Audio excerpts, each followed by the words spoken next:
Welcome to Spooky Maps Spooky Hour podcast, hosted by me, Tim. SpookyMaps.com is your map to all things spooky.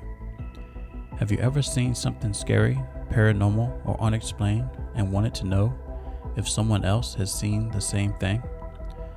Well, that is what Spooky Maps aims to help you out with. We take first-hand experiences of the paranormal and strange and organize them by location. The Spooky Hour podcast is a collection of some of the best submitted encounters. If you have had a spooky experience, please call or email us your encounter. You can email us at report@spookymaps.com. That is report@spookymaps.com. And you can leave us a voice message of your encounter at 202-798-3672. That is 202-798-3672. Also, please follow us on Facebook and YouTube. To help us grow, please leave us a 5-star review on Apple Podcasts or any other podcast platform you're on. Okay, let's get spooky. I have a great show lined up for you today. Possible alien abductions. And after you listen to the last clip I plan to share with you today, you may never look at the night sky the same way again. If you have had a UFO experience, seen something strange in the sky, or have had what you believe may be a UFO abduction story or loss of time, please reach out to us and share your experience with us. It will help. Talking about something like that sometimes helps other people who have had or experienced something similar. You know, it's good to talk about those things, especially if it was traumatizing. Talking about it is good. This is definitely the place to share those experiences. The majority of people who listen to this type of podcast have had some type of paranormal experience. So this is definitely the place to share your experience. So we look forward to hearing from you. Okay, let's get to the show.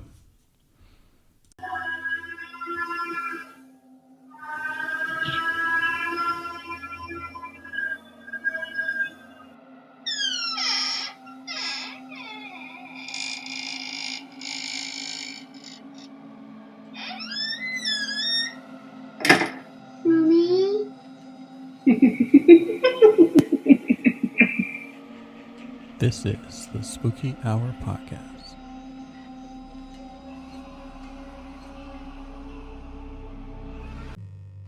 This encounter took place in Halifax County, Virginia, on a rural country road.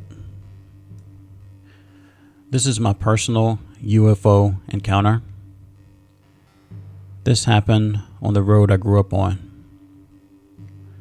I lived in the middle of nowhere. The nearest town was 35 minutes away. It is a road filled with woods and farmland. We had 2 country stores at each end of the road, one named Billy Watts and the other called Bobby Wilmus. There is no military base or airport within 100 miles of where I lived. I really never saw a plane in the sky or a helicopter, and drones weren't even a thing in the 90s, to my knowledge. On the country roads I grew up on, the road could be very dark at night. Some people had tall pole lights that would light up a part of their land, but others had nothing but their porch light that wasn't always on. There was about 15 of us guys in our early teens that lived all within a mile or 2 of each other. We would all walk or bike up and down the road all day long and a lot of times at night. There were sections of that road at night that was so dark at times you couldn't even see your hand in front of your face. There would be a few of us at 3 a.m. in the morning on a school night walking or biking up and down the road. Mostly walking, since most of the time we couldn't afford to buy a new bike or fix the broken ones we had. On a typical night, my cousin Dion and I were hanging out at 2 a.m. in the morning on a school night. We were 13 or 14 at the time. He was hanging out at my house and he needed to go home, but he was too afraid to. He would have been fine if it was a full moon, but that night was especially dark. You couldn't see anything once you stepped onto that road and went around the first curve below my house. The woods were too thick for my porch light to pierce through. Once we stepped into the dark, wooded section of the road, out of the light of the porch, fear would just come over us and we would run all the way through the 3 curves until we got to the other side. It took about 10 minutes of me encouraging him that he would be okay for him to finally walk off into the dark to go home. I am finally relieved, and I walk into my house only to hear him run up and knock on my door 2 minutes later, out of breath. He is begging me to go with him through the 3 curves, and he says he would be fine the rest of the way. I finally agree to go with him. I had a bike at this time, so he sat on the handlebars as I pedaled down and around the 3 curves. When we made it to the other side, he convinced me to take him the rest of the way. His house was about a mile from mine, and we were already a quarter of the way there, so I agreed. I was pedaling fast to pick up speed as we just come over the hill, and I was trying to coast as far as I could when the chain popped. We coasted as far as we could until we had to get off the bike to fix the chain. My cousin Dion's house was less than a quarter of a mile away when we stopped to fix the chain. When we stopped, there were woods to the right of us, but a field to the left. We had just passed my cousin Net's house, who had a pole light that lit up a good section of the field. We had stepped off the road to the left onto a grassy dirt road that went through the field, but you lost sight of it as it falls over behind the grassy hill. As you look across the field, you could only see the top of the tree line at the back of the field. I'm trying to get the chain back on, and Dion, my cousin, is looking around. He gets my attention, and I look up to see what he is seeing. There is a red ball of light that is not reflecting on anything, floating from right to left along the top of the treetops at the back of the field. I am puzzled by the fact that it isn't casting any light onto any trees. It was a bright red light with a small orange dot floating below the back end of it. This light was about the size of a small car, like a Honda Civic. It was the shape of an oval laying sideways. It floated silently along the top of the trees for a while and then blinked out of existence, like it was never there. And then another one came along right behind it and did the same thing. When the second light disappeared, we hauled ass running to his house. I didn't even bother trying to put the chain back on the bike. We get to his house, and now I'm begging him to get his mother up to give me a ride back to my house.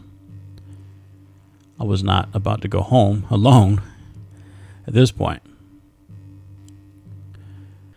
That was my one and only UFO encounter. If you have had a similar encounter, UFO encounter, red orbs, any kind of orb, spook light, please call into the show at 202-798-3672. Or you can email your encounter to report@spookymaps.com.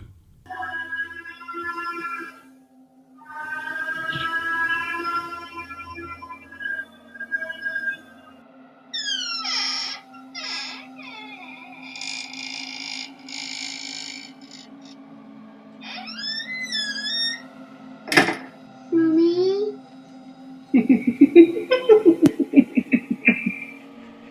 This is the Spooky Hour Podcast.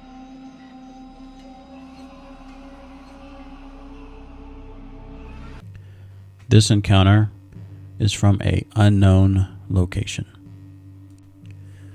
As a child, I grew up in a small farming community in the Midwest, United States. The town I grew up in isn't even considered a town. It's considered a village with a population of less than 100 people. At 12 years old, my brother and I shared a room in my parents' house. Our bunk beds were up against a window that looked out over miles of farmland. One night we were laying in bed playing our Game Boys when outside of the window there's this very bright light in the distance. It catches my eye. I start to stare. As I'm observing whatever this is, I grab my brother's attention. He's 10, and it jumps much closer to our view. Now this thing wasn't flying or gliding towards us. It literally jumped probably 3 or 4 miles closer. It was so bright that you couldn't even make out the craft. We threw our shoes on and ran outside and stood in the yard watching. I remember yelling, "What are you?" By this time, both of our chocolate labs had made their way outside and were barking at this thing that was way up in the sky a few miles from us. I continued to stare. I asked again out loud, "What are you?" Then there's no light. This is where things start to set in, that it has jumped again, and it's directly above us. We are standing looking directly up, and I feel this wave of calmness, this sense that whatever this thing is projecting to me that it is real and that it is peaceful. At this time, I felt so connected to the black abyss above me. It made the world seem that much smaller. My father comes running outside, wondering what is going on because the dogs are going nuts. My brother and I are looking up to the sky. And as soon as my father exits the porch again, the light is gone. I never saw it again. Ever since that experience, every night I spent 30 minutes to an hour looking up at the night sky, hoping to see it again. I never have. That's a really good story. I really enjoyed that one when I found it. When you're young, you see something that you can't explain. I had a similar experience that I just shared earlier. There is a moment, I'm not sure how long it is. It could be 5 seconds, 10 seconds, it could be minutes, where your brain is really trying to wrap your head around what it is that you're looking at. So I can't criticize these young boys for going outside, looking up at the sky, because they're this curiosity of seeing something like that. It's quite overwhelming, even though you're not really rationally thinking. You're like, man, what is this? What is going on? And it's not until like later or after a couple of seconds of like processing it, you're like, oh crap, I need to get the heck out of here, or oh crap, I shouldn't have came out here, or, So I probably would have done the same thing if I was in that situation. I would have ran outside. Next thing you know, this thing is getting ready to beam me up, and then I would have freaked out. But yeah, if you've had something similar to what these boys experienced, please call into the show, and we will go right into the next spooky story.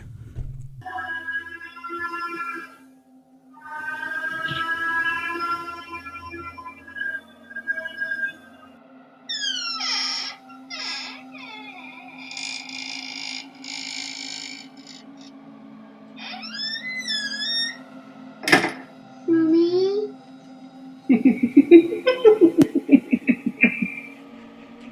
is the Spooky Hour Podcast.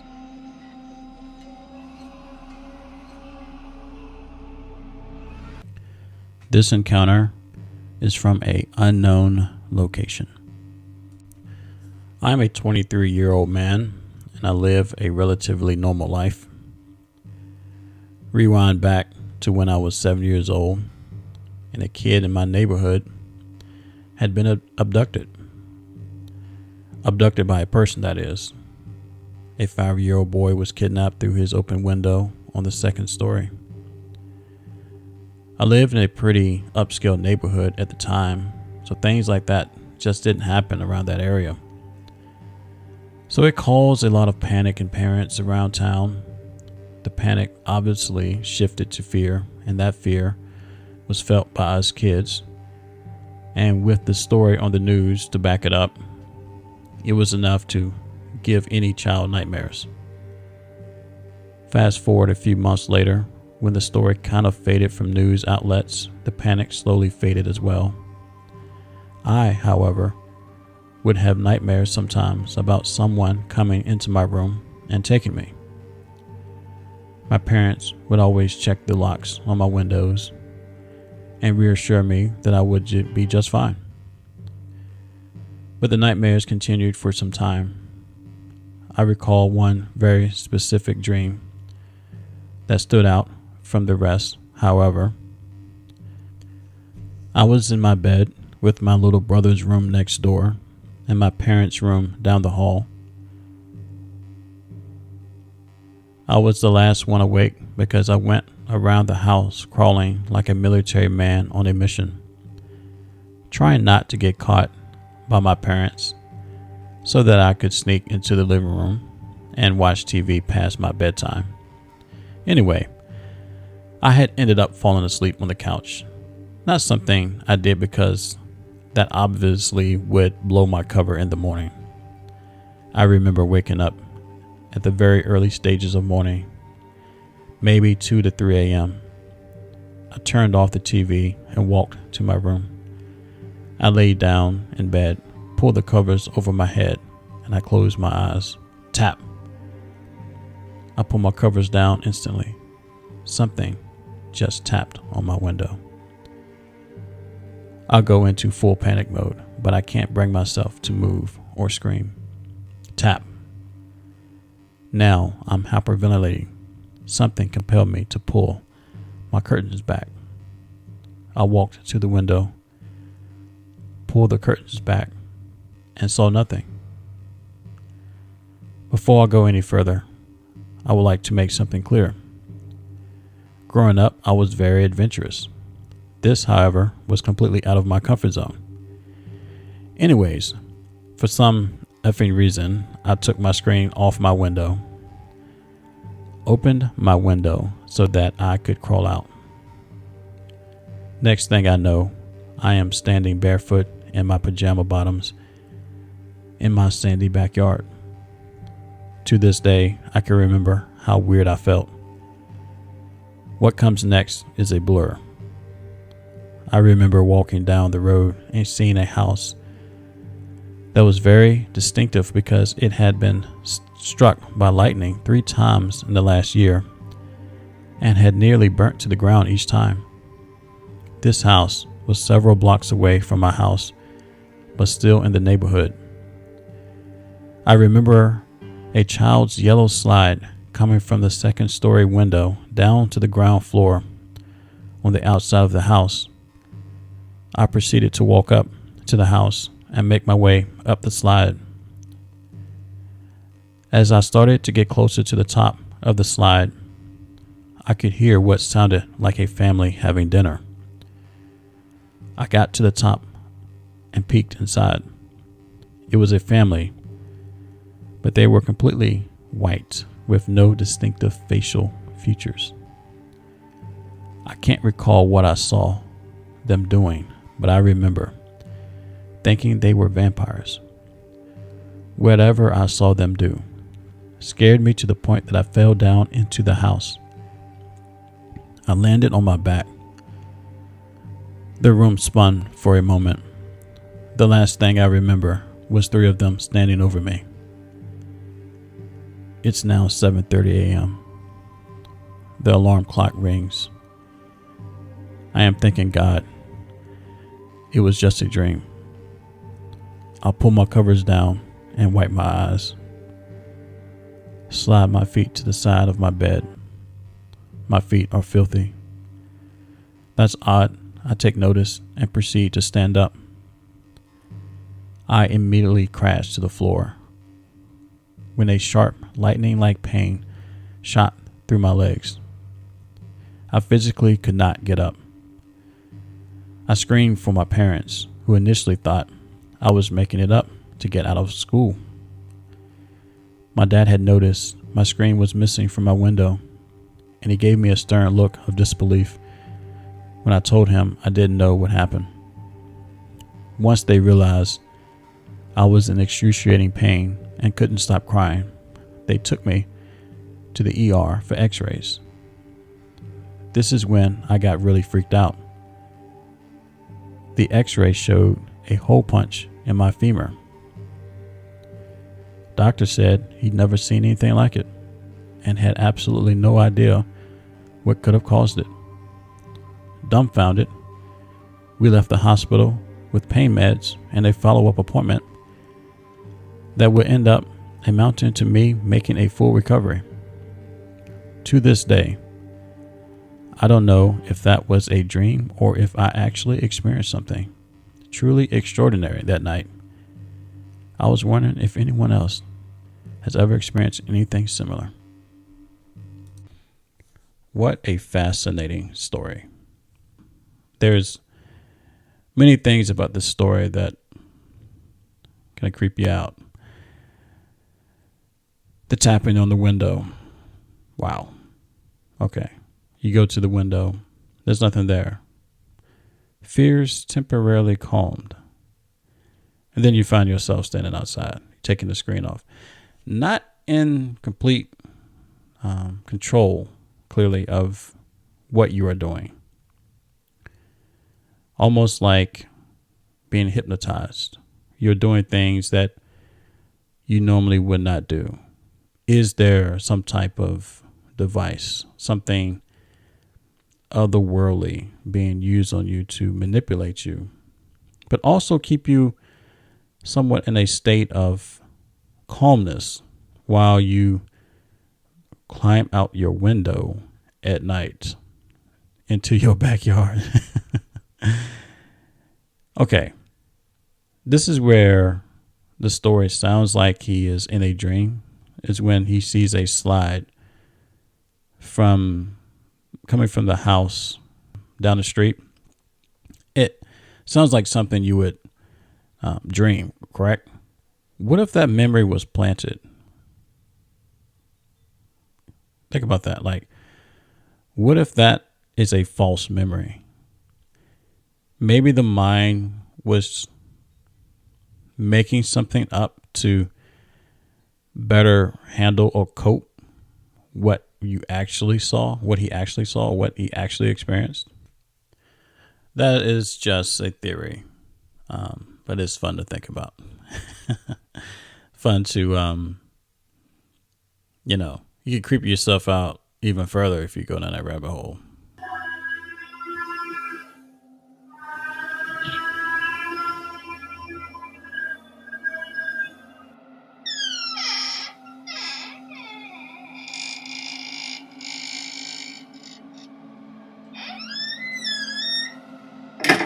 Mommy?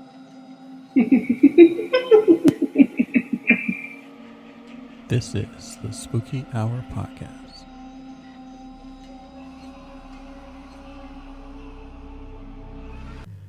I grew up in Paris, France, and I have never been passionate about UFOs and aliens. But from time to time, I rethink of a weird experience that happened to me when I was around 4 or 5. It is weird to have such a vivid memory of this incident while I don't specifically remember anything else of that age. As of today, I still don't know if it was a dream or real. I guess that's the $1,000,000 question. Our apartment in Paris was on the 5th floor, and one night I was sleeping in the same room as my big sister, who was about 9 or 10 at the time. I remember waking up in the middle of the night and walking over to the window that looked out into the internal yard of the building. When I looked out into the yard, I saw a spaceship with lots of colored lights that was making a strange noise. It was kind of stationary, hovering around my 5th floor window. Thoroughly afraid, I turned around to go back to my bed. When I turned around, standing right in front of me was a creature the same height as me. The creature was covered with one of my blankets. It looked like Casper the Ghost. I couldn't see what was under the blanket, but something was there. My sister was in a deep sleep, and I was yelling and screaming, but she wouldn't wake up. The same for my parents, sleeping in the other room down the hall. Nobody came to my rescue. I was frozen standing there looking face to face with whatever was under that blanket. I could see the lights from the spaceship shining into the room from behind me, and I could hear the strange noise it was making. I'm not sure how long I stood there screaming in horror, but I woke up the next day and I was fine. That was more than 30 years ago, and I still think about it from time to time. Not sure if I will ever know if it was real or just a dream. You wake up, strange lights outside your window. You're a little curious. You go look out the window. Bright lights. You feel this presence behind you. You turn around. There's something under your sheet standing behind you. It is not moving. It is dead silent in your room. You are terrified. You scream for help. No one can hear you. And you scream. Maybe you see some breath under the sheet. Maybe not.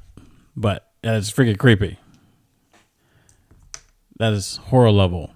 That is horror movie creepy. Like, I can see in my mind's eye a being under a sheet standing behind you. Like, yeah. That is not something I would ever want to experience. I feel for this person. That is something of stuff of nightmares. But we love those stories here. If you got something that spooky, definitely share it. We love to hear those stories. Okay, we will go on right into the next spooky story.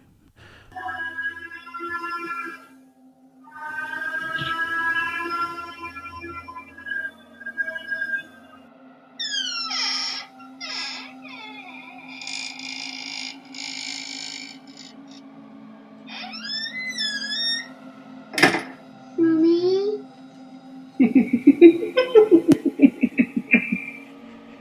This is the Spooky Hour Podcast.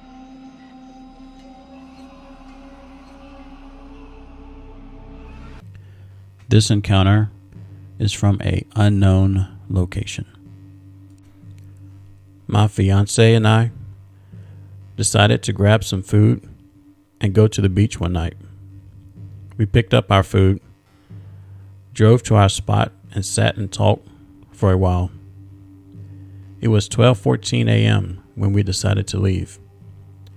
It's a small town and not much traffic at that time of night, and my fiance only lived 5 minutes away from where we were.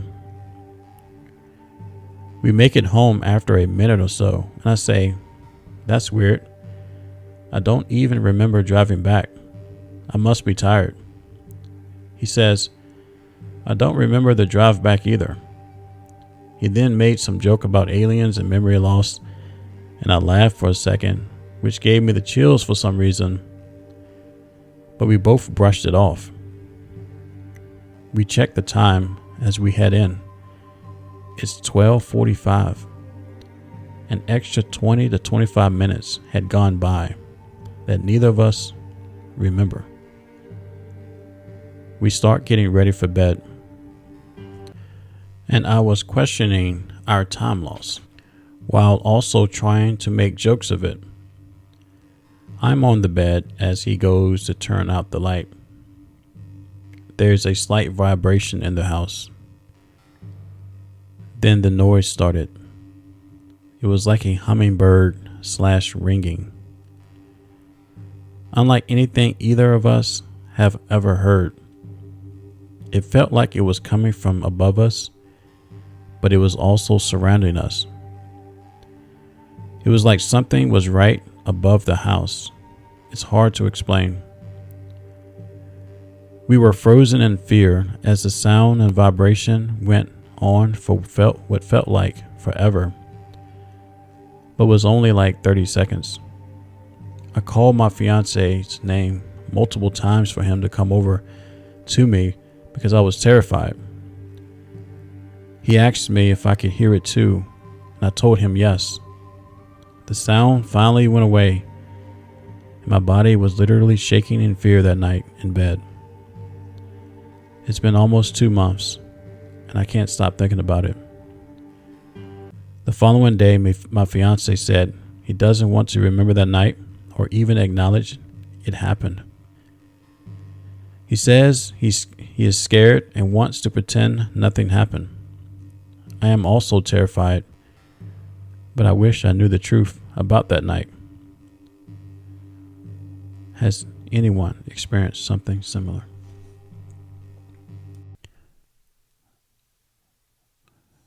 I have a question, something to ponder. You're driving home. All of a sudden you make it home. You had left at a certain time.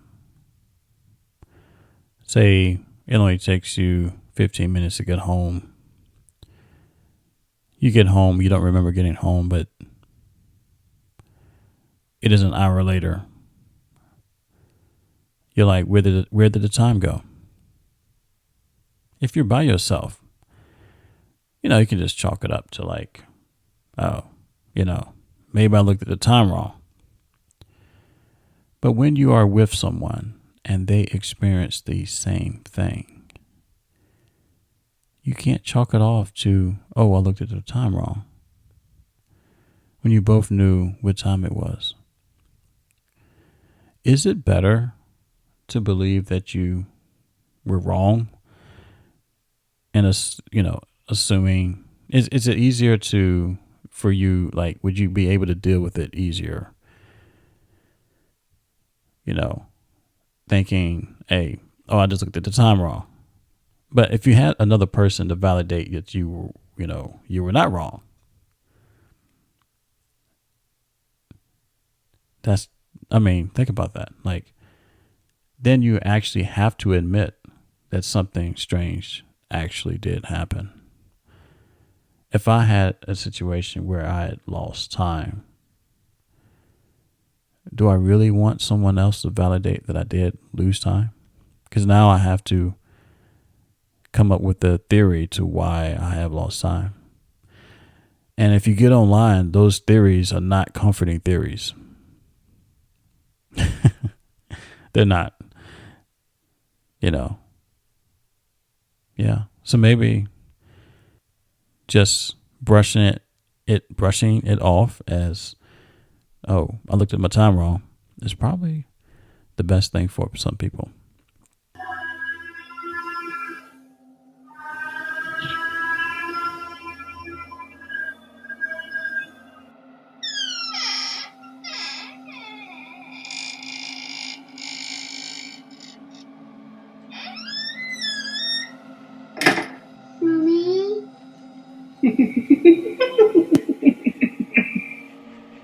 This is the Spooky Hour Podcast.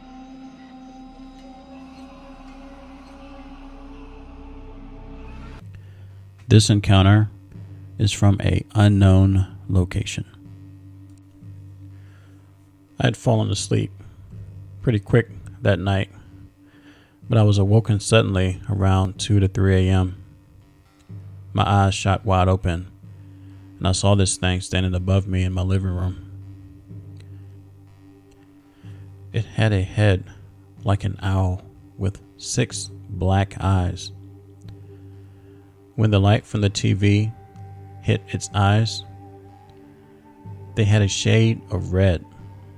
It stood about 8 feet tall, and all I could focus on was its strange looking face. I couldn't move at all, but I felt fear like I had never felt before as it leaned down and got right into my face. I closed my eyes, and when I opened them, I was somewhere else. I was in a white room, and I could barely see because of how bright it was. I saw these old computer-looking things with red and green lights blinking. I closed my eyes again, and when I opened them, it was early the next morning. It scares me to this day, and I can't fall asleep without a light on. I used to be fearless. I don't know what happened, but a part of me isn't sure if I want to know. But I feel empty not knowing if this was something real or not. It felt very real. The fear that I felt in that moment and right now is very real. What a great story. The owl, waking up and seeing an owl with 6 black eyes. That's kind of spooky. I've heard of these owls before. There is a theory that if you see a owl outside your house, outside your window at night, and that is followed up with loss of time. Can't remember what happened immediately after you saw the owl. There is a theory, or there's been stories that people who've had that type of situation also talk about being abducted by aliens. If you've had something like that happen, definitely call in. Share your encounter. The most famous of those theories or those stories come from Nome, Alaska. Those stories were made very popular by a movie from the early 2000s called The Fourth Kind. The Fourth Kind is purported to be something that actually happened.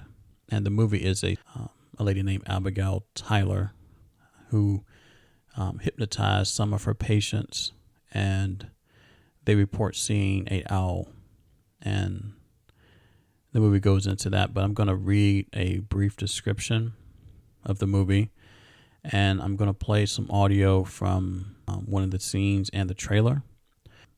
Given that the stories I read in this show talk about, lights, owls, loss of time, possible abduction, I thought it would be fitting to share what I believe is probably one of the best UFO abduction movies ever created.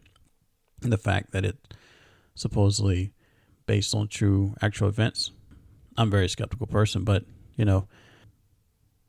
it's very fascinating to listen to. So here we go. I'm going to give you a brief description of the show first, show of the movie, and then I'm going to follow it up with some audio clips. The Fourth Kind is a 2009 American science fiction psychological horror thriller film starring the famous actor Milla Jovovich,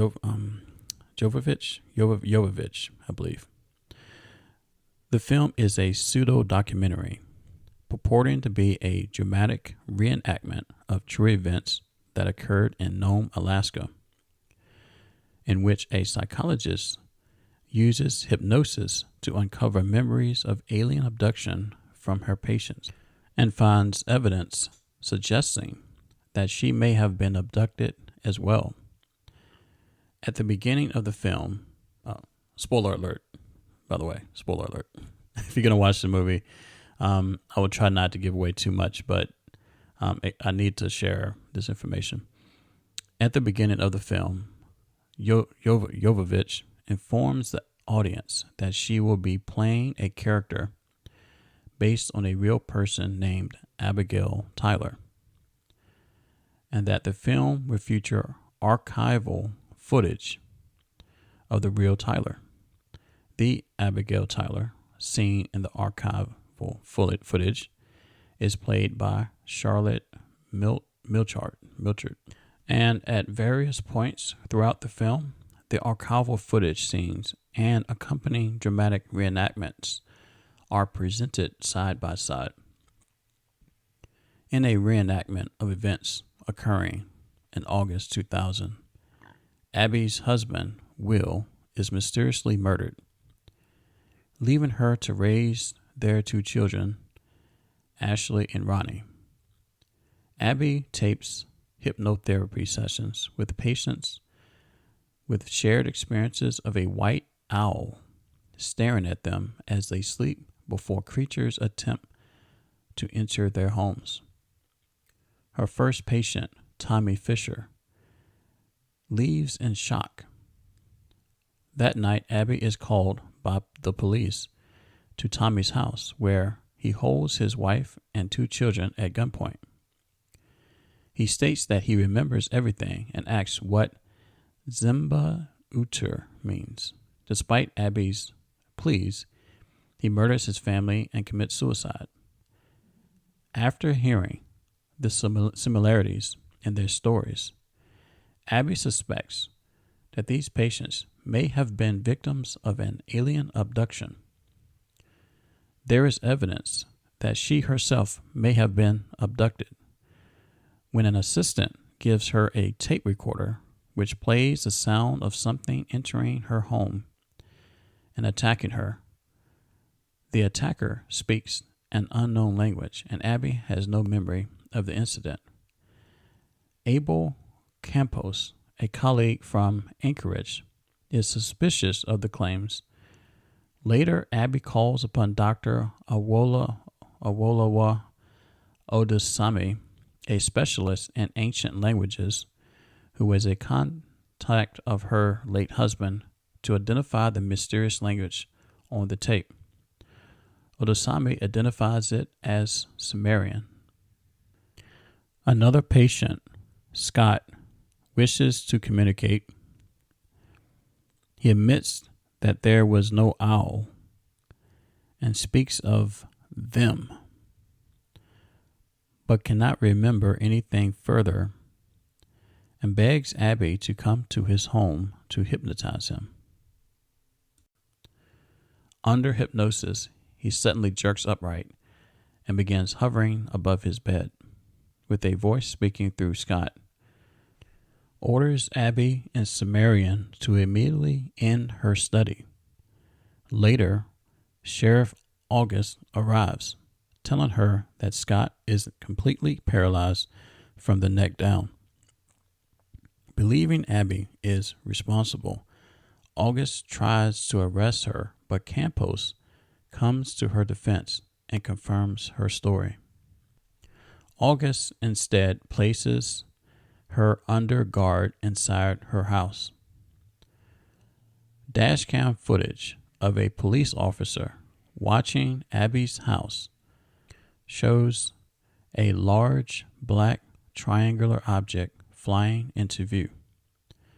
The image distorts, but the officer is heard describing people being pulled out of the house and calls for backup. Can you state your name for the camera? Dr. Abigail Tyler. Okay, where would you like to begin? I am actress Mila Jovovich, and I will be portraying Dr. Abigail Tyler. This film is a dramatization of events that occurred October 2000. Every scene in this movie is supported by archived footage. Some of what you're about to see is extremely disturbing.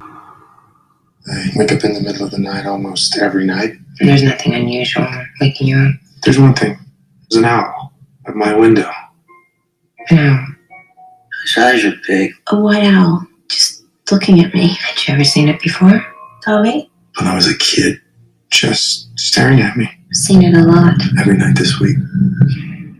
3, 2. Tell me about the owl. Doesn't look like a normal owl. That voice speaking Sumerian, the oldest language in human history. Do you believe in abduction theories? You don't need alien abductions, do you? There are more missing people in Nome than any other town in Alaska. The creepiest part in the movie was when Abigail, after speaking to one of her patients, she went home and she went into her room and she was talking in a digital recorder. And she went to bed for what she remembers. She goes to work the next day. She hands her recorder to her assistant. She is then talking to someone, I can't remember. And then the assistant comes into the room and is like, did you listen? What's this on this recorder? Did you listen to this? And the assistant plays the recorder, and it is Abigail, Dr. Abigail. And as she remembers, she was at home on the recorder, talking into the recorder, but then all of a sudden you hear voices, you hear Abigail scream, and it's her screaming in the recorder, but Abigail doesn't remember any of it. And she plays the recorder back over and over again, and it is her screaming on the recorder, but she doesn't remember screaming. She doesn't remember any of that happening the night before. And so she goes home and she goes into her room and she sees claw marks from her bed to her door, and it's from her fingers. So she got abducted that night, supposedly. This is her account. She's telling the story that as when she went home on the recorder, talking into it, the recorder was still recording and it recorded her being abducted, but she has no memory of it. To me, that is probably one of the creepiest, scariest things, is to be taken from your room and having that memory either removed by these beings in some way, or maybe your mind doesn't want to remember. But that is the creepiest part of that movie, and one of the creepiest parts in my opinion. And some people are going to be skeptical and not believe it. I'm not saying I believe it, but it is fascinating, right? So some people don't believe in aliens, don't believe in UFOs, don't believe anything is out there. Some people do. But I have something. When I watched this movie back in 2009, 2010, I needed to go online for myself, search what evidence was out there to make the determination if I was going to believe any of this. Because the thought of something being able to come into your room, your house, and take you without you, and then wiping your memory, is freaking terrifying. Right? So I went online, and I was not, what I found, you can find some stuff online. What I found did not make it easy for me to sleep that night. And I'm going to share that with you. On Wednesday, May 9th, 2001, over 20 military, intelligence, government, and corporate scientific witnesses came forward at the National Press Club in Washington, D.C. to establish the reality of UFOs and extraterrestrial life forms, and other things I will not mention. This was the first UFO disclosure project attempt. I think they did 2 more after this one. It is 2 hours long. I'm only going to play 2 clips, and those 2 clips will be enough to whet your appetite to probably go and watch and listen to the rest of it. It is on YouTube. It's called the 2001 National Press Club event presented by Dr. Stephen Greer. Okay, so I'm going to play the first clip now. I always think of Hamlet's great line to Horatio. There are more things between heaven and hell than are dreamed of in your philosophy, Horatio. I'm going to introduce a man who says, there are more things between heaven and hell than any of us have accepted. And I have the witnesses and the documents to prove it. Ladies and gentlemen, Dr. Stephen Greer.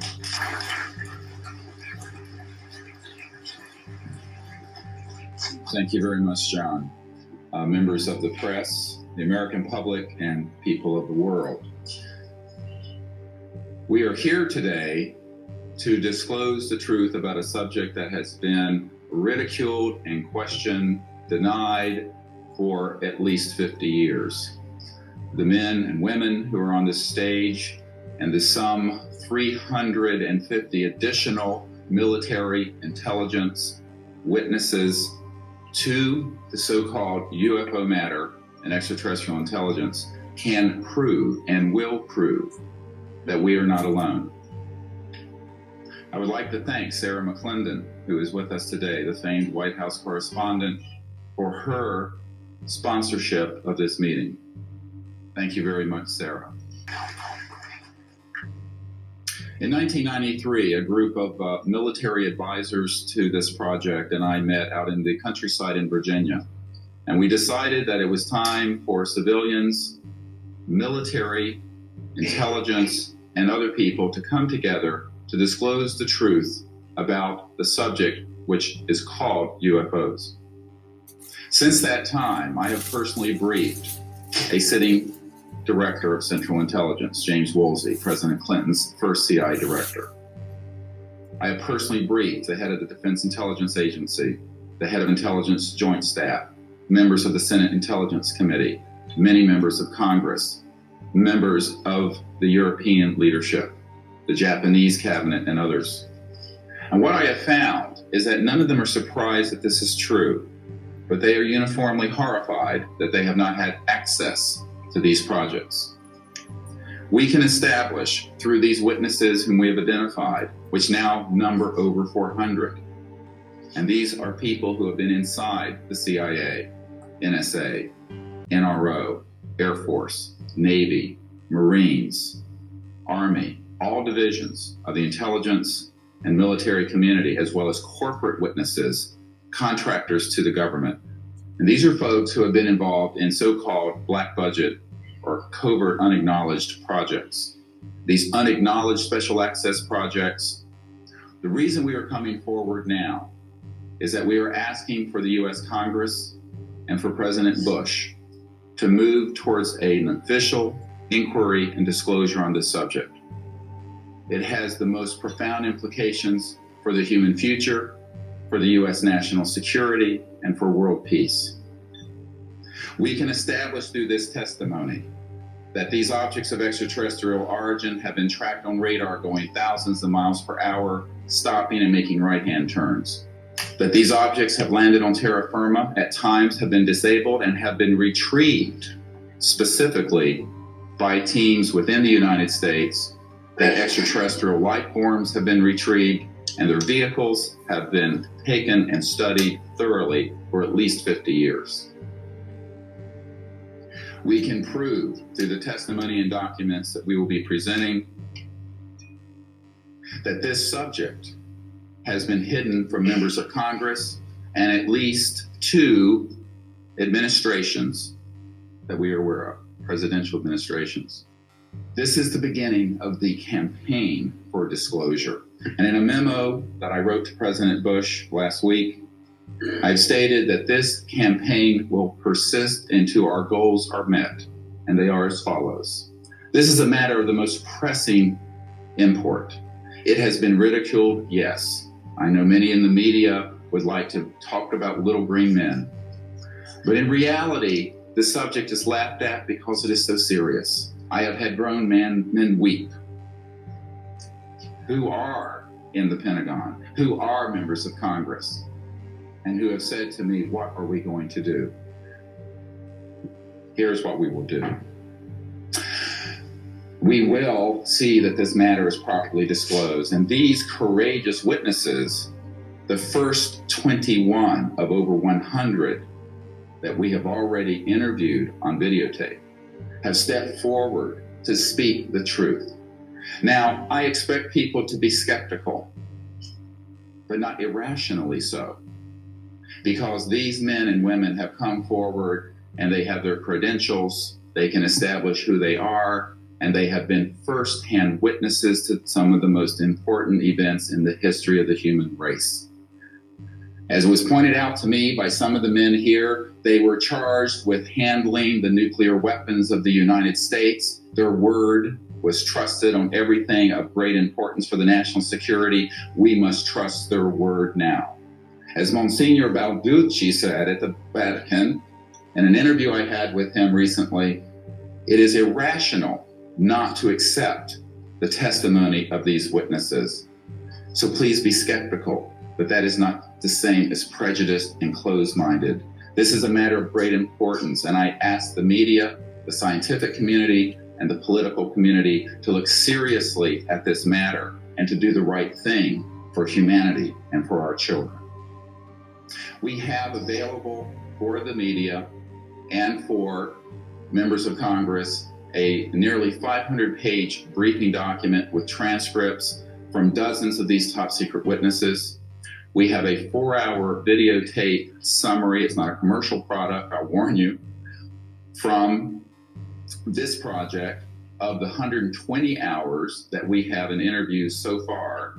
They've been boiled down to 4 hours, and it's available for the Congress to review and for the major media to review. We can establish that this subject is real and has tremendous significance. The men and women who will speak next will do so in order, beginning on your left. They will introduce themselves. I ask for the media to refrain from questions until each witness has spoken briefly about who they are and what they have personally been involved with or witnessed in their government, military, or government-connected careers. At the end, we will have questions. All of you may ask questions for as long as we can stay here, and we will provide you with all the information that you need. So we will begin now with the first of our witnesses. Yeah, these people, these 21 people, and he said it was 400 more that recorded testimonies from these people from all different parts of the government and military. Trust me, what they have to say is quite entertaining. So definitely, if I was you, I would definitely go over there and listen to what they have to say. I'm only going to play the one I found the most fascinating that night after watching that movie. And after listening to this clip that I'm going to play next, I definitely had trouble sleeping that night. So here we go. Good morning. My name is Carl Wolf, and I was a precision electronics photographic repairman with a top secret crypto clearance in the United States Air Force. I was stationed at Langley Air Force Base in Virginia. In 1965, in mid-1965, I was loaned to the Lunar Orbiter Project at NASA on Langley Field. Dr. Colley was in charge of that project. They had problems with a piece of electronic equipment that was bottlenecking their production of photographs. I went to the facility, and when I walked into the facility, there were scientists from all over the world. I was stunned actually to see people at a NASA project from all over the world. It didn't make any sense to me initially. I was taken into the laboratory where the equipment was malfunctioning. I couldn't repair it in the dark. I asked to have it removed. A Airman second class was in the dark room at that time. I was also an airman second class. I was interested in how the whole process functioned, how the data got from the lunar orbiter to the laboratory. I asked the young man if he described the process to me. He did. About 30 minutes into the process, he said to me, in a very distressed way, by the way, we've discovered a base on the backside of the moon.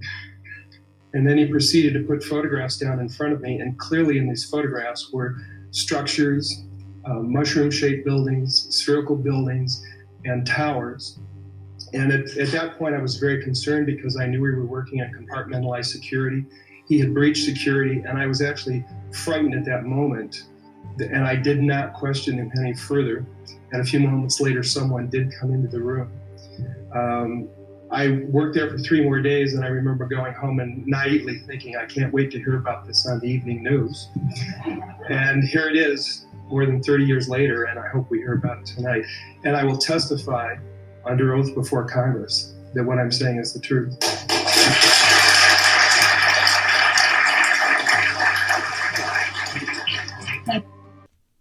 Yes, you heard that correctly. A base on the back side of the moon.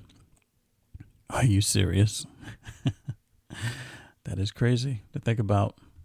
You know, I guess if there are aliens out there, are they on the back side of the moon? Like, spooky. Are they coming down to Earth, taking folks back to the dark side of the moon? Like the missing folks from Nome, Alaska, are they living on the back side of the moon? It's funny to think about. But yeah, I hope you enjoy those 2 clips. Yeah, you can check it out. It's called the 2001 National Press Club event. That is just one guy. At the end of the press conference, after all 21 people gave their testimony, different news agencies actually asked some serious questions, and yeah, it gets really interesting. So yeah, definitely check that out. If you enjoyed the episode, please give a donation. It's in the show description to help keep the show going. You can also follow us on YouTube, like and subscribe on YouTube. Also follow us on Facebook. Please give us a 5-star review on Apple Podcasts or any other podcast platform you're on.